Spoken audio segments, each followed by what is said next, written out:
This call is No being problem. recorded. All right. Okay, so it's Deontay, right? Yep. Yep, Deontay. Cool. It's funny because you're the third male on the podcast, and I'm actually dropping a special this week because it's timely.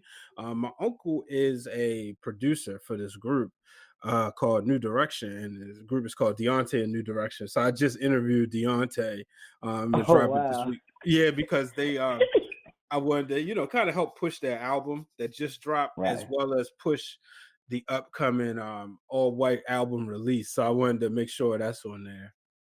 So Okay. it's I ironic respect. that Definitely. yeah, Deontay's that I interviewed back to back. But let's get started. We're on a 5, 4, 3, 2, 1. All right, ladies and gentlemen, as promised, I have the one, the only Deontay Smith joining me on the line right now. Deontay, what's good, my brother? What's good, Brian, man? Thanks for having me. I'm truly honored to be here, and let's get it. Man, I definitely appreciate you taking the time out. We both been on the grind. When I reached out to you about this, it was right after I had saw your XFL video, and I believe you was in Houston at the time, right? Yeah, man. I was down in Houston for the XFL's training camp. We were in Houston for 3.5 weeks. Woo, Wow. long time. Yeah, so we're gonna get into that, but let's get started. Deontay, so you graduated from Lincoln University, but you would go get a master's in journalism. What made you decide that you needed more? For the people out there trying to decide and kind of in limbo, should they get a master's or should they not get a master's? Tell them why they should. Wow. That's a great question. So I played college football at Lincoln University, so I only had time to do stuff really kind of during spring ball and for a little bit of the spring semester. So a lot of my internships while I was at Lincoln University were on campus because Lincoln is also in the middle of nowhere. We're about 45 minutes to an hour away from Philly, so it kind of wasn't conducive to my uh, school schedule or workout schedule or actual football practice for me to get internships off campus. So I graduated Mass Comm Honor Society. I graduated working for the school newspaper, the school sports department, and all. Had radio shows, TV shows. But when I started applying for jobs, I wasn't getting any calls back. And luckily, one sister was in HR. She said, "Hey, you don't have like internship experience or something on your resume off campus. So when you're competing against other kids your age, of course they're going to get the upper hand on you." And I was like, "Oh, that makes sense." And then she went on to explain, like, for all we know, you could have just been working with a friend or a coach, and you don't actually know what it is you say you have on this resume. But if you worked at NBC4, if you interned there, we know what type of quality work just off of that name alone. I said, okay, that makes sense. So in my head, I'm like, oh, I got to get another internship or something. But they had just changed the rule to where you can't get internships unless you're in school because there was like work laws, about, interns working for free and all that stuff. So I had to go back to school. So Mhm. I needed to go back to school. I wanted a fast, accelerated program 1 year. So I picked American University because I knew American in the Washington, D.C. area has a great reputation for journalism. So I knew, like, if I went there, I would get into the field. So it worked out well. I interned at the Washington Post in the fall semester.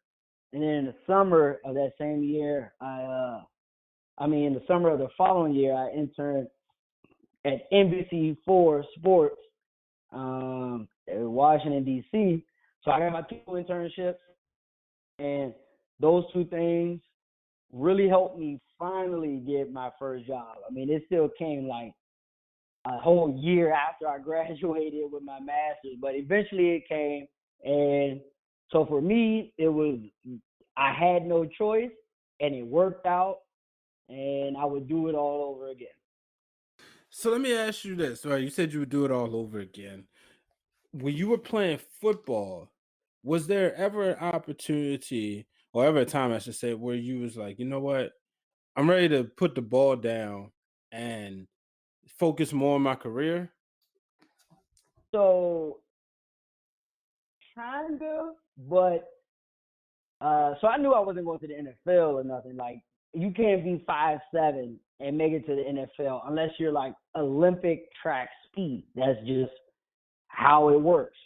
So I knew that, and in my mind, I actually thought I was doing all that because again, I was in the Mass Comm Honor Society. I had a radio show, I had a TV show. I was writing for the school newspaper. In fact, I was a sports editor. So in my mind, I thought I was doing everything I possibly could have in my situation. Uh, I don't know, honestly, if there was ever something to change, I probably would have went to a school that either the campus journalism program is more respected, so I wouldn't have to per se go off campus as much, or go to a school that's a little closer to a city so that I could intern during the school year and it wouldn't be too far away. But in my mind, I did everything I possibly could have while I was at Lincoln. So no. Wow, man. Well, you how was your internship at the Washington Post? What are some like your highlights from there? Oh man, I loved it, man. I worked in the investigative unit department. At American University, they are really into political journalism and investigative journalism. So it was a practicum course under a gentleman named John Sullivan and Kimberly L. Kelly. I was working with Kimberly L. Kelly, and she was doing some great work about how uh, after the home economic bust, when everyone was foreclosing on their home, it seemed like they were only targeting minorities, specifically blacks and Hispanics. And it made it seem like only blacks and Hispanics were not paying their mortgages or getting foreclosed on. So she did a nice piece. It was turned into a series just about how the credit loans attack these individuals instead of actually going after their white counterparts. So she ended up winning Pulitzer actually for it. So I helped her with some of the data as far as putting them in like databases, making calls to the court system. We went up to like Baltimore to the Supreme Court to find like records on who got foreclosed between certain years. It was crazy because like when you're only thinking about sports, you're so used to box score, who led the team, or like an inspirational story that helped propel the team to a win or whatever, whatever. Doing that investigative work really made me focus on kind of like the details and the numbers and how much goes into actually learning 50% of people do this, or 25% of people that are white have a lot easier chance to go past the foreclosure rate. So it was just very helpful. So like now, I if I was ever going to investigative work, which I probably won't, but it was definitely helpful. It really shifted my mind. Yeah. Well, man, I mean, you had a great internship experience, clearly. And a different, I should say, a different path, but nonetheless successful in college, earning your master's degree. So then let's talk about, when you was with ESPN. And as you go right Hmm. there, right after, well, actually, you had to stop first at Youth One, right? Youth1.com. Yeah, it's funny. So yes, I did go there first, but even before then, man, I was doing the freelance grind for a year. So I was working full time at Hurt to pay the bills, But then after that, I would go to a local newspaper called the Capital Gazette, Yep. which unfortunately became famous because of uh, one crazy man went and shot and killed, I believe, 13 journalists. Uh, but I used to work there in their sports department as a stringer. So I would answer the phone calls. I would get the box scores, write up the little write up that would just say like Jonathan Johnson scored 20 points in Arundel's win over whoever they played. So I did that. I did an online radio network calling DC sports games on weekends, and I worked the graveyard early morning shift at a radio station in Annapolis, 14:30 a.m. It was like from 9 p.m. to like 6 a.m., something like that. And I did all that while working at Hertz full time. So it was a grind, but then eventually I got to youth1.com where I was basically the Mid-Atlantic reporter for all middle school athletes that were getting Division I football scholarships. So I covered New York all the way down to like North Carolina. So that was fun. That was fun. So, real quick, I'm gonna take a step back. You talked about the freelance grind, right? What um how did you stay sane? I mean, you're doing your freelance work, you out there grinding, and you working at Hertz full time, which means you're not just sitting around twiddling your thumbs, right? You helping Bruh. people check out, rental cars and stuff, which you can have some downtime. But I used to work as a car salesperson, so I know it's similar Woo. but different when you deal with people Yeah. in cars, sometimes everybody get hit at no pun well, yeah, pun intended. Everybody get hits at once. So Yeah. you're dealing with that. How in the world did you sleep? Bruh, honestly, I didn't sleep. I mean, I am a very goal oriented and focused man, so I just put my head down and grind it. Like I knew what I wanted, and in my mind I'm like, bro, I already went to grad school. I already uh did this, did that. Like I just got a little bit more to go, and I knew eventually something was gonna pop. Like you just gotta, you put the work in. I don't know if you're biblical, but if you really believe in reaping in what you sow, like I was sowing, and I was sowing a lot of different places. So the only thing that kept me sane was just knowing eventually something was going to work out. And luckily it did. And then I did Youth One. And then when I went to NABJ, my first time, that was like the culmination of all my hard work. I honestly wish I would. You asked me what would I do differently?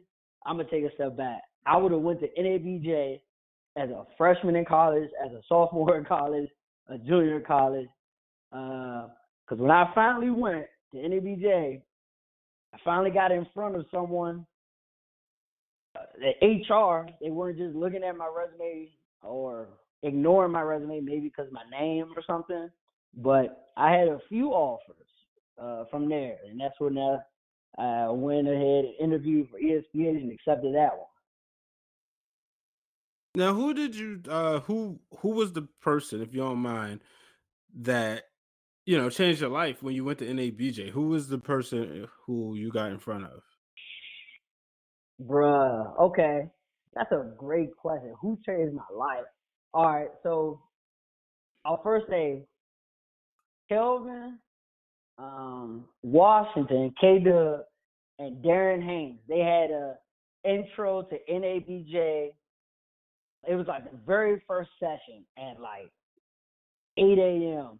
And it was basically recommended for everyone who's never been before, just kind of give you a rundown of what to do, what to expect, where to go, how to move. And I think I asked like two questions in there, but I asked to them. I mean, Kelvin told me, like, yo, that was a really good question, and I like your tie. And from then on, Kelvin has been my mentor. So, like, I just stayed in his hip pocket, just asking him questions all day. So then he just started asking me questions about where I've been, what I've been doing.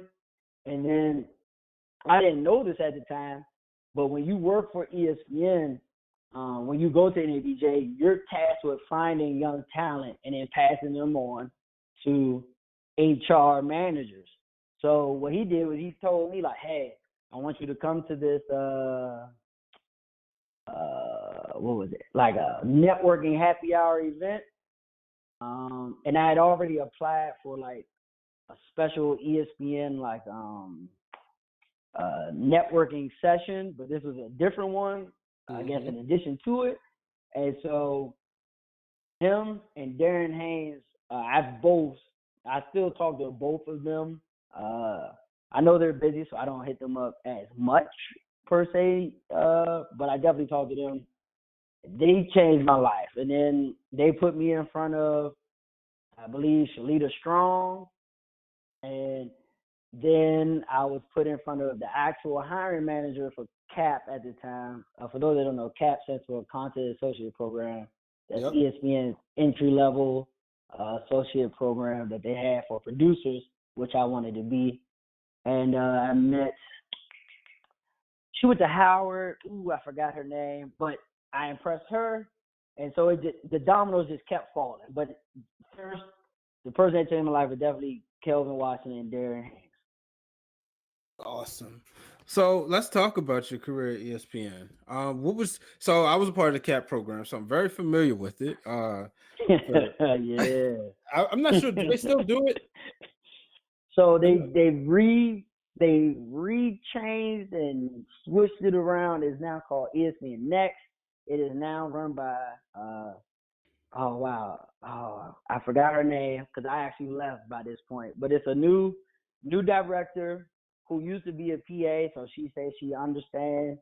And I think that's one of the biggest downfalls of my time there, because the person that was running the program didn't actually grow up in ESPN, so she really didn't know like how we were feeling or if we were really enjoying the experience, because she didn't go through it. She had no idea. So I think they're on a good foot. They're now, it seems like they're really caring about not only the amount of work that they're able to do, but like giving more of a better work-life balance.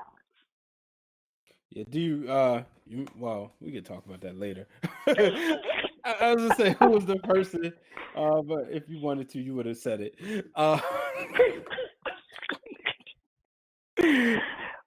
What was your first rotation? So I started in highlights. Oh And my gosh. for those that don't know, highlights, that's where you become a man or a woman in certain cases. But at ESPN, yeah, they find out what you made of real quick in highlights. Wait, they started you off in highlights? Yeah. So you came fresh into Connecticut, thrown Yeah. right in the fire. Wow. When did wait? Let me. Because What month did you start?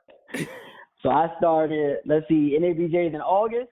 Mm-hmm. I was in there September 22nd or 26th. Wow. So our careers are almost parallel because I started. I'm NABJ in August, right? And mine started September 9th, 2013. But I started in sales quality control, and I'm not sure if that's even still a part of it. But my job was, this sounds boring, but it was actually cool. For the first 4 months, like my job was to basically watch ESPN shows. At the time you had First Take. This is back in the days of Numbers Never Lie and Mike and Mike in the morning. And I had to watch those shows and make sure that all the stuff aired. And then during the weekends, I was responsible like watching college football game. And really was skimming through it, making sure like the Buffalo Wild Wings spot was on there, the Geico and the Nets and all that, All-State net and all that stuff. That's important. They need to pay them bills. Yeah, and then I went to ABC News 1. Then I went to highlights. But you started off, man, my brother. How long was you in highlights to start off? Bruh, I was in highlights. Woo! Let's see. So I started in September. But I was in highlights for The following year, I left in August because I moved on to NFL Live. Hold up. Using highlights for 11 months? Bruh, bruh, boy, I Uh, tell you, boy. What? another hand, because I ain't gonna lie, you a better man than me. I went. I don't know if he was still. No, I don't think he was there by the time you were there. I went straight to Tim McCarter. Man, I can't for Tom McCarter, and I straight told him I don't like it. I don't. I would like to do something else because highlights. I'm gonna be real with you, and you know. I look. You ain't got to say it. You don't have to say it if you don't want to. To me, highlights was like high school, and it was very political. And if you wasn't on the end click, you didn't get the good games. And people will say, "Would you have to?" No, I shouldn't say that. Not that you didn't get the good games. You wasn't a lot of times allowed to do cool stuff with your highlights. So for me, after a while, I did 26 highlights, and that's all I needed to do. Uh, and I had some very good highlight producers. Shout out to Marcus Patton. Oh, Um, that's my boy. that's my brother right there. Marcus told me, I believe to this day, God used Marcus to tell me that I was having a girl. Because during that time, when my wife found out she was pregnant, a couple weeks later, Marcus sent me this video of this guy taking his daughter out on the first date. And at the time, I was like, oh, but then I realized we have a girl, and I still believe to this day that was the way the good Lord told me I was having a girl. Oh, that's Um, beautiful. but every highlight producer just called for what it wasn't Marcus. Shout out to another good one, Nelson Sealy, who's no longer with ESPN, but he was another good one. Both of those are my brothers there. We both proud girl dads. And Okay. we so that was my experience. And like I said, I got out, man. I was there from I want to say March until June. Then I went to Mike and Mike. So you went to NFL Live. Yeah, yeah. And so I know that was a grind because every time I looked and saw football, anybody working with football, it was a grind. Yeah, football is a grind. I mean, it's America's number one sport. NFL Live is a 90-minute show that's on like in the middle of the day.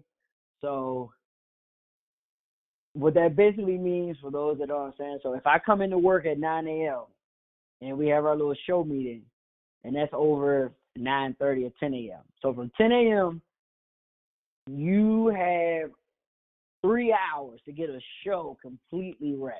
And that requires speed, skill, great judgment. So I definitely grew very fast because I didn't have time to be lacking for them. But I loved it. I definitely enjoyed NFL Live a lot more than highlights. For the reasons you mentioned, it was something. Yeah, so NFL Live, I really enjoyed that. Then after a year with NFL Live, the first season, they then put me on Get Up because now I'm considered a quote-unquote veteran in the whole CAP program. We're starting a new show, so they said, Deontay, we feel as though you have done this, you've done that, you are reliable, et cetera. You're creative, you do this, so we want to put you on Get Up. And working on Get Up was pretty cool because, like, now for the rest of my life, I could say I was a part of the creation of a show, and I helped with that. And I offered ideas that some worked, some didn't. Then after that, I went back to NFL. So I was on Get Up for maybe like February up until August. So now this is about to be my second year at NFL Live. And like you said, that is a grind. So I'm looking around like, all right, ESPN, I've won highlight of the month. I've won PA of the month. I've done everything that you could possibly do in this program. I haven't got promoted yet. So that's another thing that I really did not like about that. Because I was older. I wasn't like a straight from college kid. So to me, like, I felt like they was playing with my money. So I had to get So up wait, off the let me TV just get. side. Mm-hmm. Oh, no, go ahead. Go ahead. You guys. When you say you didn't get promoted, Are you talking about you didn't get promoted from production assistant to content associate or content associate to associate producer? So production assistant to content associate. So basically, I was still the entryest of all entry levels, but I had already won the two awards that you could only win at ESPN. I won those in my first 8 months. Didn't get promoted. I'm now about to be on my 24th month, still with no promotion. I worked on premier shows such as Get Up and NFL Live, no promotion. So the TV landscape was not something that I wanted to be in anymore because they showed me it don't matter what you do. So I switched over to Snapchat at ESPN, and that was probably the best time I had at ESPN. They, if you don't watch the ESPN Snapchat show, please do. It's hilarious. It's funny. It has great sports knowledge and nuance. Uh, went over You work there. with They, Angela, right? yeah. Angela, that's my girl. That's my girl. Yeah, Yeah, I met her work at with Angela. NABJ. You know how sometimes when you go to NABJ and you have them impromptu lunches.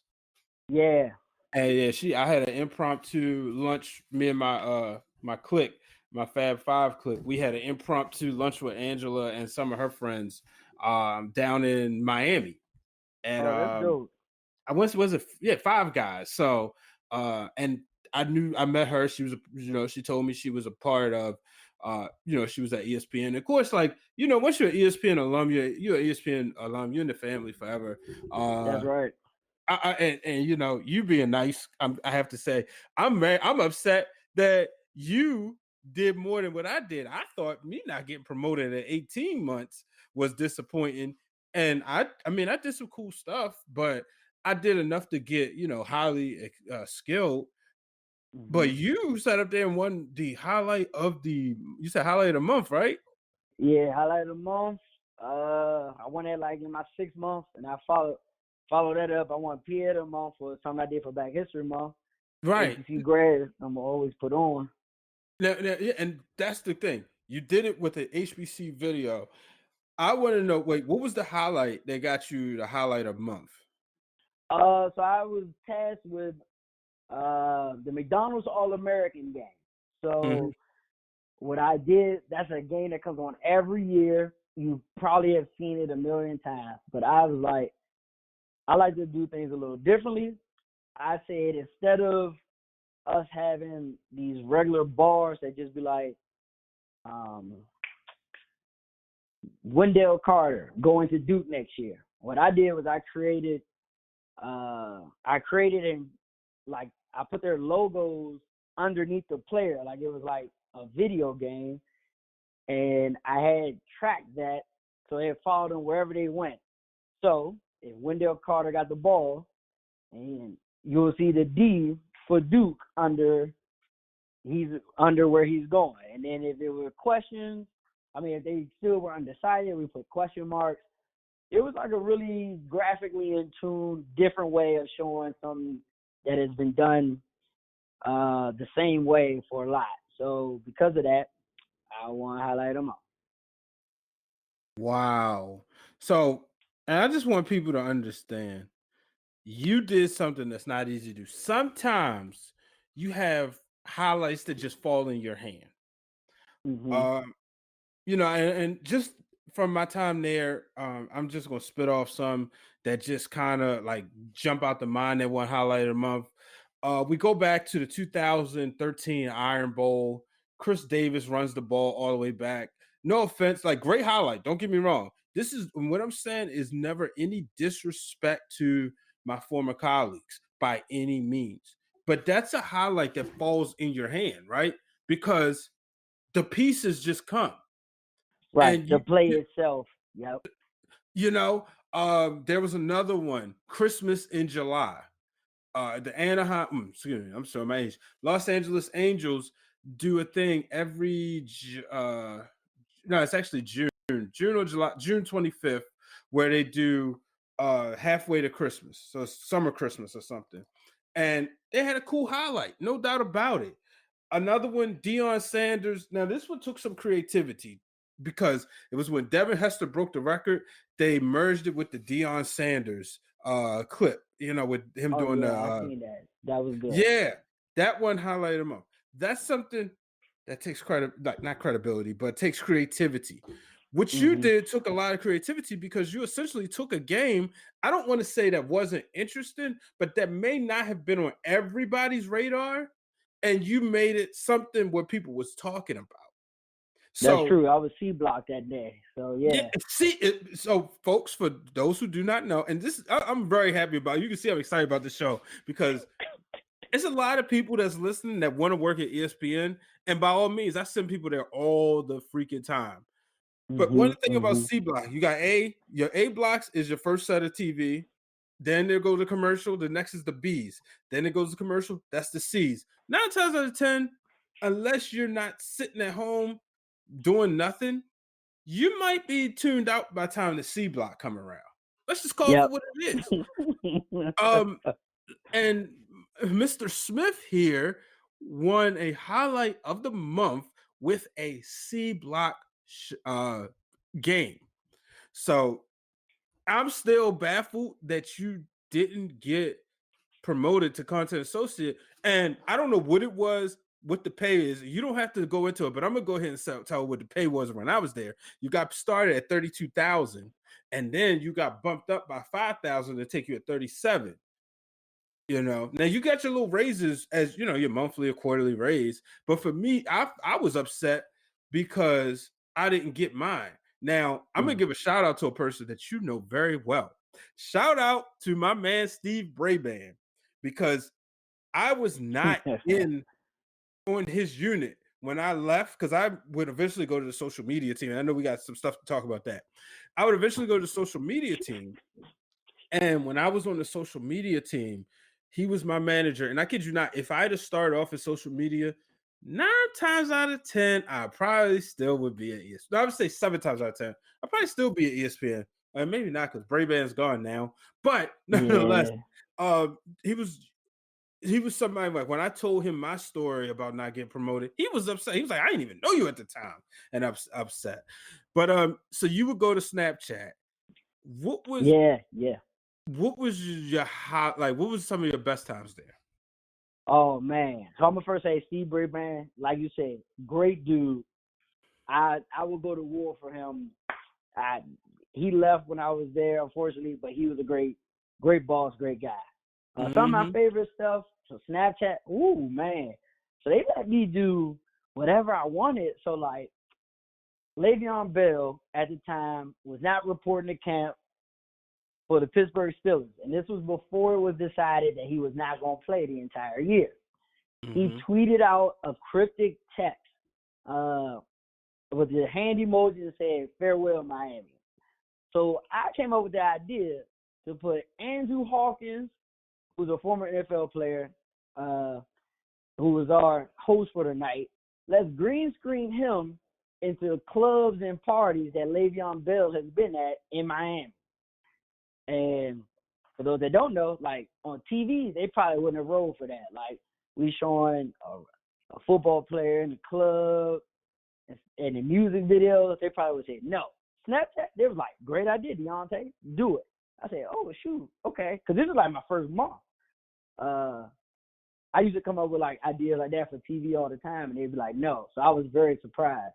So they let me Mm-hmm. do it. That was probably one of my favorite things ever because Le'Veon Bell, he was big on his social media that year. I mean, he still is. So like, I knew I had video of him doing a rap performance in Miami. I had video of him that he posted himself of an actual music video, and we took part of his YouTube vlog series and put Hawk in there, and it was great. Like we worked 7 p.m. to 5 a.m. So I was asleep, but I woke up to so many high up execs talking about like, oh, this is really good, Deontay. Keep it up, blah blah blah. So that was like first month, and then it kind of just kept going from there. I did a lot really fun things. Like they let me, I pitched an idea to make Trevor Scales a Rocky style of him becoming a Cameron crazy. Because when Zion and RJ and Cam was there 2 years ago, all of a sudden everyone became a Duke fan. Like it went from okay to hate Duke to now everyone loves Duke. So we were just playing off of how everyone is all of a sudden a Duke fan, but you got to earn it to be a Cameron crazy. So we went to Duke's campus the night before. We got some Cameron crazies to teach us some stuff. Made Trevor look. For those that don't know, Trevor Scales is a very strong man. So for us to make him look like a college kid and goofy looking, it was pretty fun. So that was one of my favorites. But my most impactful thing was I created March Madness. So during the March Madness tournament, ESPN does not have digital rights because CBS owns it. So that means we cannot show you any video from those games. We can only show you pictures. Which means you gotta get creative. Yes. And normally we lose our audience around that time.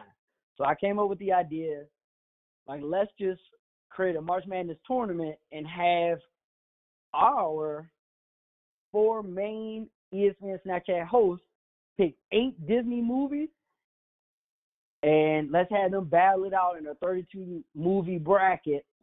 And how we're going to decide the winner is we're going to let everyone who's watching, they pick. All they got to do is share the snap of the one they want to win.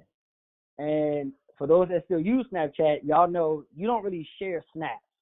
So the idea was a little off the wall, but we quantify shares. Like that's something in analytics that we care about. So when I came up with this idea, they were first like really hesitant, but they let me do it. And then the first night, we got over 40,000 shares, and that quadrupled the average night. So at the end of our 2.5 weeks, when we finished, we had over 640,000 shares. And again, Snapchat is not a sharing thing. Like there's no links that you could just pass on like Twitter and Instagram. So to get that many, that it broke ESPN Snapchat records. It's now become a model that they still use to this day. Like that's probably the biggest, most successful thing that I have put together while I was at Snapchat, and I'm very proud of that one. Wow, man, that's amazing. And you know, it's amazing to see. Like I said,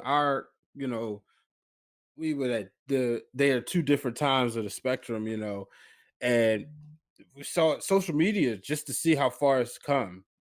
You know what I mean? Yeah, So, you heard about that.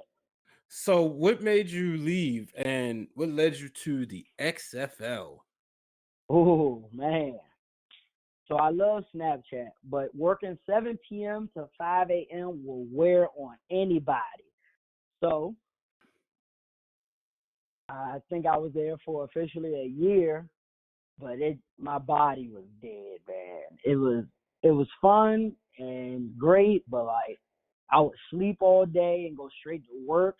So you're not getting any personal time to yourself.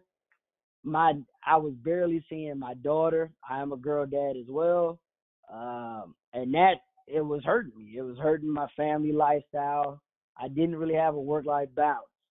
So one day, an HR person found me on LinkedIn and asked me would I be interested, and I was like, I don't know, but let's hear what they got to say. And they were saying a lot of the right things. So I said, okay, let's go on the interview. Let's give it a try. And they said they really liked the fact that I have a very different social media background because I started in TV and I was really still doing TV, but just on a social platform.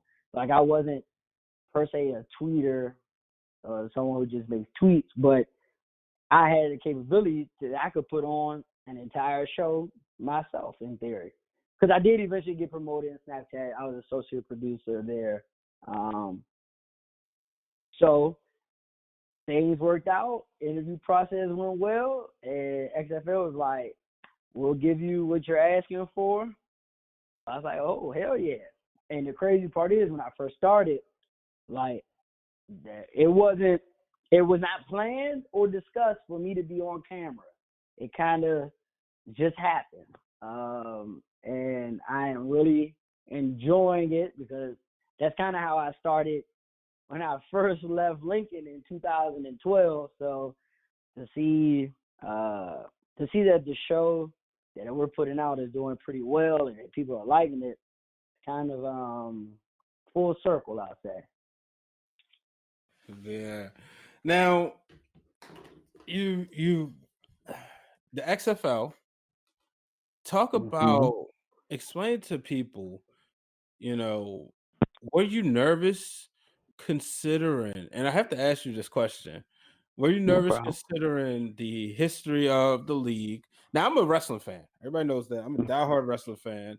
Naturally, I'm a Vince McMahon fan because he is the godfather of professional wrestling. Some people may not want to admit that. So in 2001, I was all excited about the XFL, and unfortunately, it didn't last. And then ESPN does the 30 for 30. Next thing you know, Vince doesn't take anything lying down. So they decided to resurrect it. Were you nervous, considering it didn't work before? Were you nervous to get involved with it? Yes and no. Yes and no. So naturally, like you said, I was 11 years old at the time, so I kind of knew a little bit about the XFL. Didn't really know what happened, but I saw the 30 for 30, and it uh, made me wonder. And there was another football league just last year, the AAF, that ended after its fourth, fifth game during the middle of the season, Yep. and people weren't getting paid. So those things crossed my mind. So in the interview process, I made sure to ask the correct questions, and they reassured me on a lot of things. But one thing that really stuck home was the XFL had a 3-year kind of hiatus when they first announced, hey, we are coming back. So for 3 years, they built up capital. For 3 years, they sat and planned. For 3 years, they basically got everything they would need to get together to make sure that the league could withstand longer than 4 games like the AAF. So I felt really good about that because I did a little research on my own, and I knew some of the players that were drafted in the XFL because they had their XFL draft before I got my job offer. So I knew the quality of football was actually going to be very good. For those that don't know, San Francisco's 49ers, their starting running back, Mostart got cut by 6 teams within the past year. 6 teams. And he just broke a playoff record for them in rushing. So there's a lot of athletes that are really good, but they just don't get a chance for whatever that reason may be. It could be the coach's system. It could be injuries. It could be a lot of things. Or they could have come from a smaller school and they're not getting the proper respect that they deserve despite their skills. So the XFL has a lot of great athletes that were actually playing in the NFL, that were college All-Americans, that were big-time recruits. So knowing that, that also assured me that the quality of football would be good. And as long as the quality of football is good, people will watch. And we're not competing with the NFL. We're a spring league. So we're going to be running from February 8th up until April 29th or 28th. So there should be no reason why this one doesn't work. Compared to the last one, it kind of competed against the NFL, and I think that was one of the bigger failings of it. Okay. So what are you most excited about with the season? I am. I'm most excited about kind of just seeing where the opportunity goes.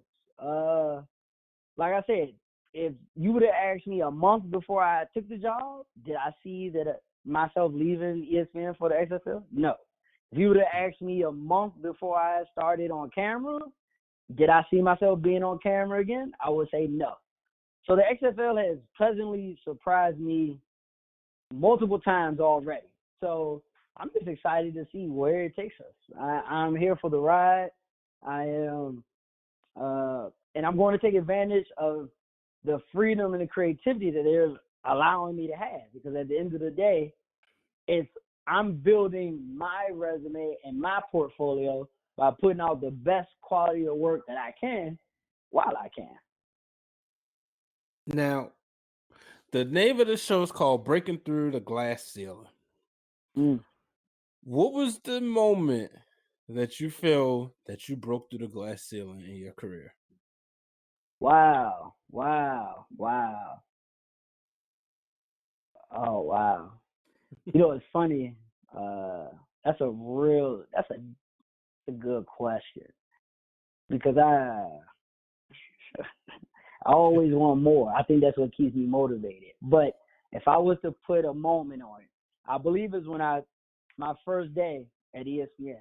Like, I worked so hard to get to this place to do exactly what I knew I could do.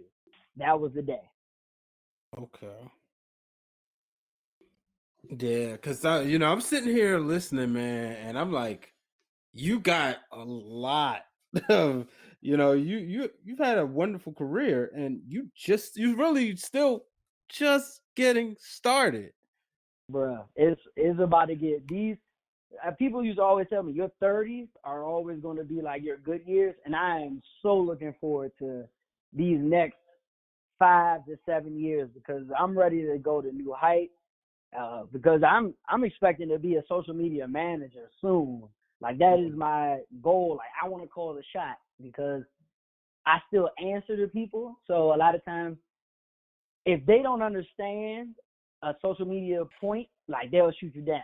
For instance, I want to do something about macaroni and cheese on Thanksgiving on ESPN Snapchat, and at the time, I wasn't running the show. I wasn't an associate producer. I wasn't the big dog, and my counterpart who was in charge of the show was a white male, and it was like an auntie yelling at the kids for changing the recipe, and she was upset. It was hilarious to Black Twitter or Black social media, period. He said, I don't think it's that funny. I don't see why we should put this in the show. And I'm saying, no, this is exactly what needs to be in the show. And we had a nice back and forth, a respectful one. Luckily, Andrew Hawkins was on the show that day. He said, hey, this needs to be in the show. You know, talent get whatever they want. So he helped me out. And that was the most reposted Snapchat for our little show that night. So that was like a nice little feather in the cap. But I want to be in charge of social media. So I don't want to have to answer to people who kind of don't get it. You know, it's not just that's just a small example, but stuff like that happens a lot. Like a lot. I wanted to do something about Migos at ESPN in the Quavo in the Celebrity All-Star game, and I kid you not, a producer who was under the age of 40 looked me dead in the face and said, Quavo? I don't know who Quavo is, but I like Jose Cuervo. And all the little white people started laughing. They thought it was hilarious. Boy, I was heated. Like, stuff like that, I don't want that. Like, I want to just be able to call the shots. Because I've had a social media platform since I was, like, in the 9th grade with a MySpace. So I grew up with this. I'm now about to be 30. Like, yeah, you worked in TV or you worked in journalism for 10, 15 years, but I've had a social media platform for 15 years. I know what's funny. I'm more in tune with what's cool than you are. Like, trust me, you know. But I'm ready to be a social media manager so I can run it, call the shot, and that's when it's going to get real, real good out here. I tell you, man, it's fun. I've had the honor and pleasure of switching over to the medicine side of things. Yeah, And the difference is what's helped me was for 3 years, let's say up until October last year, I had I answered to 2 minority women, Mm. and Mm. they get it. Yeah, One thing they that's knew probably how to great. do 2 things they know how to do. They know how to put people in position who are experts at what they do and let you take control, and they know how to you look at your skill set and apply it to what works for them. If you'd have told me, Brian, you're going to leave ESPN and go back to Johns Hopkins, the place where I worked in nutrition in a storeroom, which is a warehouse setting. If you had told me that I was going to leave there and then leave ESPN, the dream job, go to Hmm. Hopkins and travel across the country quite a few times, there's no way I would have believed you. But Right. I utilized the skills, and I even said this in one of my presentations I had to present to the department. I said I utilized my skills at ESPN and applied them to Hopkins. I look at doctors when we have these events and they do their talks to their peers. I look at Hmm. interviews with them as post game interviews. you know, and it's amazing that where this business could take you, and you look at a guy like I'll give another shout out to Steve Braban and to Marcus Patton. You look at people like them. Everybody talks about the coach. They talk about the tree of Bill Walsh, right, or the tree of Bill Belichick, and they look at Hmm. coaches under them. I mean, Andy Reid just won his first Super Bowl, but a guy who was under his tree is a team. My team, the Baltimore Ravens, John Harbaugh, come from Andy Reid. Hmm. They look at them and they say, "Wow, they got these coaching trees." But you look at a guy like Steve Braban. He's got you. He's got me. Um, it's a Fox Sports out LA. It's quite a few people I work with that was at ESPN.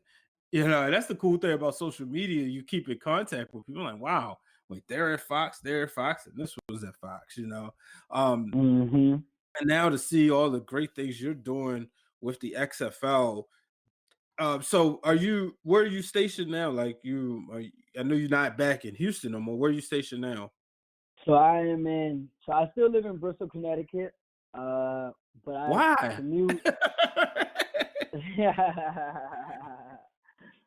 So I bought a house out here. Oh, well, that makes And, sense. and in my mind, I'm not moving again. The next time I move, I'm moving back home, PG County, baby. I'm trying to be whenever the good Lord sees fit. Okay. I will be back in PG County, doing what I love with the people that I love. But yeah, so I'm not moving. Stanford is the area near Stanford. For those that don't know, is right outside of New York City. So Hmm. you're paying basically New York City prices to live in Connecticut. And trust me, you would not do that either. It is Connecticut is I can't I don't want to go on a tangent about how whack Connecticut is. But yeah, I'm not paying those prices to still live in Connecticut. Now you say you're still in Bristol. Man, you had any wings over Bristol wings? Yeah, yeah, yeah. Oh, how about some Yeah, yeah. I J like that. Tim's? Yeah, that's ooh. That's so J Tim's double fried Yep. wings, those things are good. They You are know, really good. that was one of the best parts about working in social media because on nights of like NBA finals, I was there, when Mhm. Curry and them won their first title against LeBron minus Kevin Love minus Kyrie Irving. But Mhm. every day of that week, or every day there was a game, we had wings. Um Yeah, so I that miss part that. was yeah. Did you get a chance to now do you work remote? So currently or back at ESPN? No, currently. Currently not as much. Like there are some opportunities for it. I had the capability of it, but at Mhm. the moment because we are kind of just really starting up, they prefer everyone to come in the office as much as possible.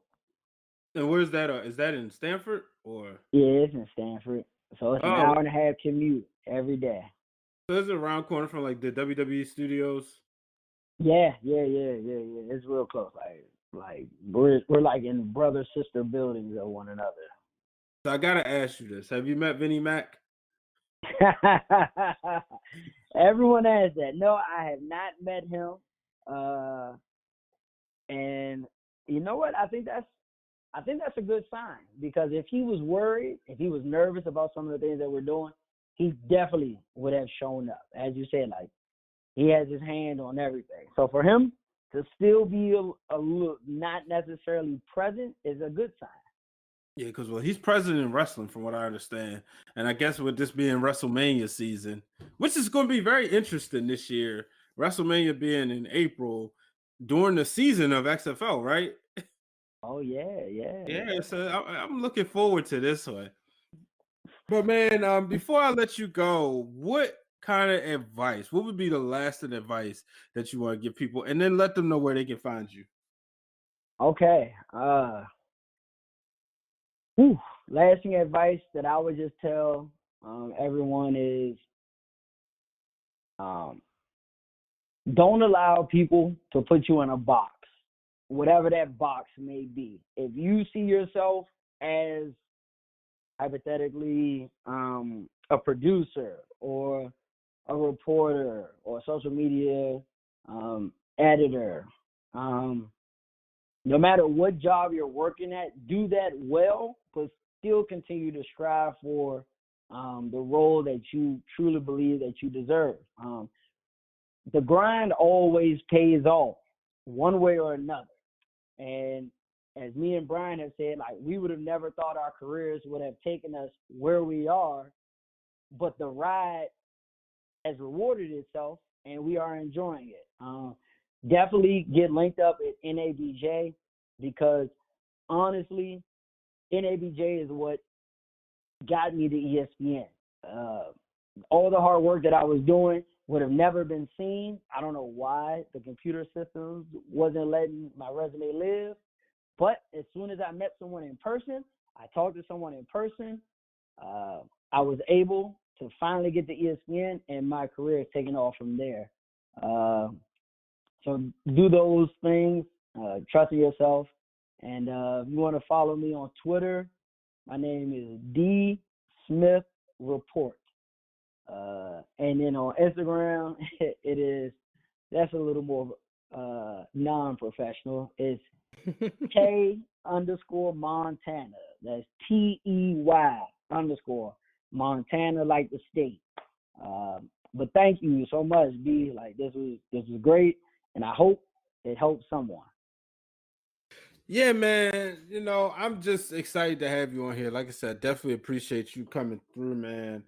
I we could continue this for 2 hours. I'm definitely gonna have you on again, I'm sure.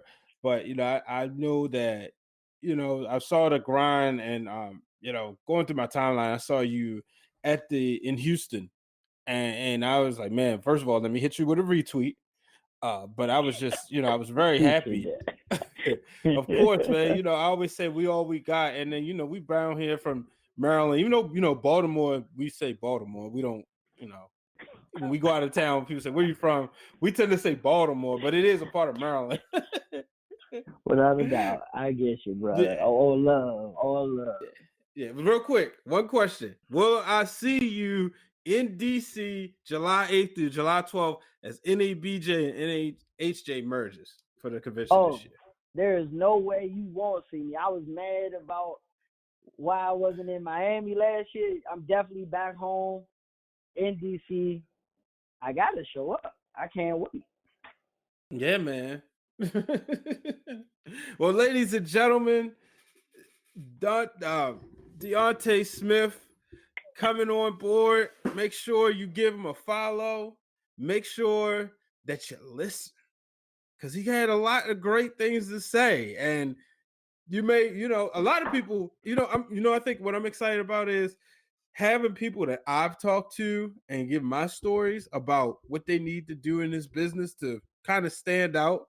And some of them listen, some of them don't. So now to hear from somebody else who's still in sports, because sometimes people look at me, but you ain't in sports no more. I'm not in sports right now, but to hear it from you, man, I'm glad. Ladies and gentlemen, make sure you listen because Mr. Smith has spoken.